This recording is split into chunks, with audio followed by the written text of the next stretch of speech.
What's up, Leafs fans? Welcome back to Leafs Digest. Huge news in the hockey world today. I'm sure hockey fans everywhere are going absolutely insane. Super excited about this one. The 2022 Olympics will have NHL players participating again. Now, the last Olympics, it was really exciting getting to see amateur players compete, go out there and have different levels of different competition, different players we've never seen, guys from playing internationally all over the world, in the AHL, guys coming from college, whatever the case was. We got to see a showcase of completely different players that we haven't seen. It also allowed for different parity in the Olympic Games, giving us new winners, new rivalries, whatever the case was. It was exciting, but the Olympics was missing something big. The biggest event of the Olympics every single year in the Winter Olympics is the ice hockey competition. It closes out the Olympics, it wraps everything up, and in the most perfect sense that you could ever imagine, you look at 2010's Olympics in Vancouver, Sidney Crosby's golden goal. There's no better way to cap off the Olympics than with a gold medal hockey game that actually really means something. It's a huge rivalry like that. And in men's hockey specifically, we get a lot of different combinations of games. We get Canada, USA. We get the US playing different teams. We get Russia in there, Sweden in there, Finland sometimes even showing up. They've become more of a hockey powerhouse. But the natural question that comes out of this becomes, what are these rosters going to look like? So I've been poking around on the internet, reading projected rosters. The Hockey Writers, The Athletic, Sportsnet, they've all been putting out different types of projections for what Canada, US, Sweden, all these different teams, they're going to field in the 2022 Olympics.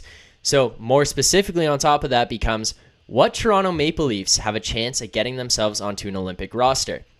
Now, I would say there's two for sure that are going to be there, and I'm not saying that it's only two. I'm saying the two for sure that are going to be there. Austin Matthews for Team USA and William Nylander for Sweden. Austin Matthews, I mean, if you could bet on players making Olympic teams, I would put everything I have on Austin Matthews making the U.S. Olympic team, because barring injury, there's no way he doesn't compete for Team USA. There's no way he doesn't make this roster. Regardless of if he plays or not, or if he actually ends up going to the Olympics, there's 0% chance that Austin Matthews does not make Team USA's Olympic roster.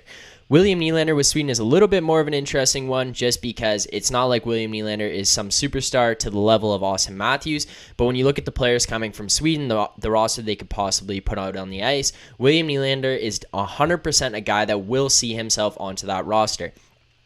Guy who can score goals, really fast, will play well on international ice, and then on top of that, he's just a great Swedish hockey player. Like, he is a guy that's going to fit in that system. He's played in the junior system for them. He knows how to play for Sweden. He knows what it's like to play Sweden hockey. William Nylander will be on Sweden's roster.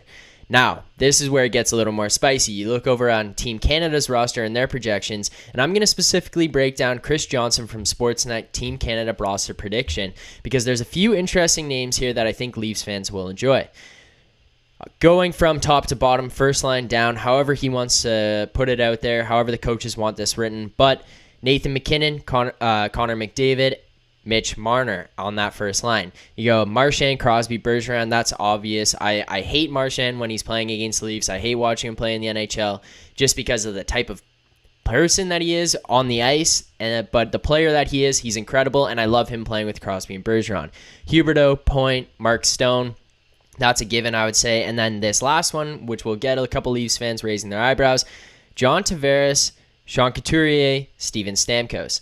Now, John Tavares is really the only Leaf here that I would say is mostly in question. I would say Mitch Marner is probably going to make this roster, but I couldn't give it a 100% guarantee like I'd give Matthews and Nylander. I think that there's other players, and it is very specific or important that you look at specifics of position, hand, can they play the penalty kill, can they play the power play, what kind of role is this coach trying to fit Mitch Marner into, because when it comes to Canada playing on the international level, these are things that matter to the management staff, to the coaches that are putting this team out on the ice. They do care about things like what type of player they are and what type of team they're trying to put out. You remember Mike Babcock's Olympic teams that just went out there and shut guys down. I don't think Mitch Marner would ever make a Mike Babcock Olympic team. Now, that is a whole other bunch of ties into it, especially considering he coached Marner in Toronto.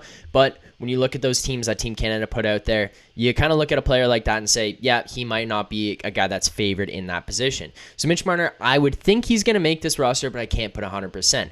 The more debatable guy here, I would say, is John Tavares, because when you look at other guys who didn't get listed onto this roster, you look at Matt Barzal, Ryan O'Reilly, Tyler Seguin, Jamie Benn, guys like that. These are all guys who could become equivalent players to what John Tavares is. It's going to depend on the type of season he has and, again, what type of roster they're trying to put out there. But these are guys who could fit into that fourth-line spot ahead of John Tavares, depending on what they're looking for. It also, again, depends on the type of season he's having, and hopefully he's back to 100% health. John Tavares, though, a little bit of an iffy one. I would say he'd probably be inclined to, or be in line to make this roster. You also look at Mark Scheifele, who wasn't on that list. He was listed as a 13th forward for this team. These are guys that could bump ahead of him very easily. Tavares could slide to the 13th spot. And then these other guys that I had just mentioned, they could be potential guys like Matt Barzal. You may want him to have Olympic experience, so you're going to favor him over a guy like John Tavares. Next thing you know, Tavares doesn't make the Olympic roster. Now moving on to defensemen here. Chris Johnson's list had these 6 defensemen as his top 6, and then one guy as his 7th, and that would be Shea Theodore, Alex Pietrangelo, Thomas Chabot, Cale Makar, Morgan Riley, Dougie Hamilton, and then the 7th D, Aaron Ekblad. Morgan Riley would be a very interesting case to see if he makes this team. I know I keep saying this, and it's going to just beat it until it's dead, but it is very important of how these guys play this year. So this could also just tie into some positives for the Leafs, because if Morgan Riley really wants to make this Olympic team, he's going to have a great season this year, which I'm not going to say that he's going to want to go out there and have a poor season any other year, but this is a contract year. This is an opportunity for him to make Team Canada. This could be a chance for Morgan Riley to really, really push himself to that next level and maybe step up to that true number 1 defenseman spot that I've actually been doubting his ability to play. Morgan Riley, I would say, is one of the best defensemen coming from Canada, but there's also guys here, 2 guys specifically, young guys, who could fit into that Tavares spot where you're almost looking at them saying, do we want them to have Olympic experience, and do we want to put them over a guy who's kind of played for a while and maybe is going to be a one and done on Team Canada's team?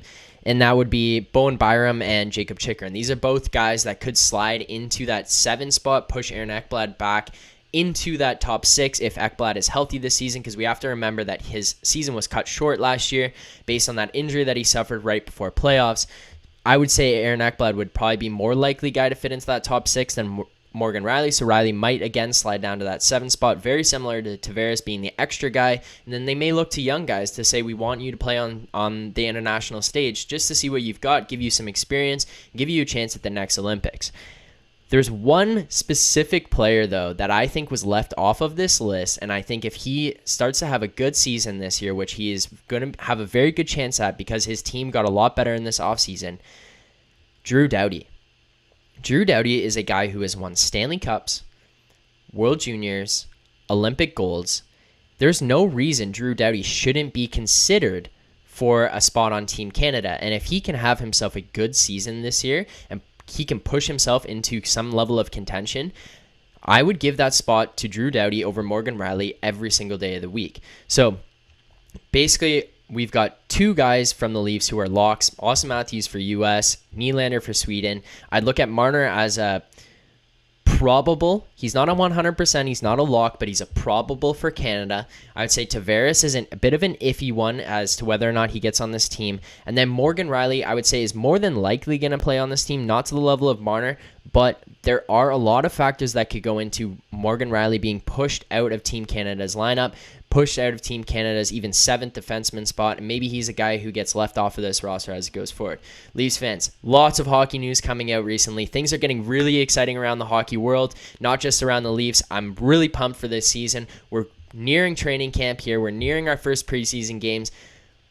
Let's just enjoy this. Let's see what else this team can do. Let's see what other news comes out here. But for all your news, reactions, updates, whatever you want, make sure you like, comment, subscribe to Leafs Digest. More videos coming soon. Leafs fans, keep leafing.